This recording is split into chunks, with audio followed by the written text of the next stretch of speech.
Master chef तुम्ही pass होऊ शकता, पण अंकुरने एखादा पदार्थ छान झाला म्हणणं फार कठीण आहे बरं का.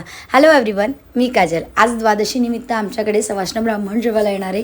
सो माझी स्वयंपाकाची तयारी सुरू. गुरुजी आलेले आहेत. आधी आई पप्पाने संकल्प सोडून दानधर्म केला, मग मी गुरुजींना अधिकाचं वाण दिलं आणि आम्ही नमस्कार केला. आज जेवणामध्ये बटाट्याची भाजी, गंगाफळची भाजी, वरण, भात, पोळ्या, पुरी, भजे, चटणी, कोशिंबीर सगळं करायचं आहे. सो म्हटलं चला स्वयंपाकाला लागूया. आधी पोळ्या करून घेतल्या. पुऱ्या गरम गरम करायच्या म्हणून जरा लेटच केला. तोपर्यंत शंभू त्रास देत होता घरी. त्याला पाठवलं, म्हटलं जा तू खेळायला जा म्हणून शेजारी त्याला खेळायला पाठवलं. मग पटकन भजेही काढून घेतले आणि महत्त्वाचा आयटम म्हणजे जो फ्रीजमध्ये ठेवला आहे तो अजून काढला नव्हता. म्हटलं चला आता आपण बासुंदी काढूया. आणि जशी हवी होती ना तशीच मस्त घट्ट घट्ट रबडीसारखी बासुंदी झाली आहे.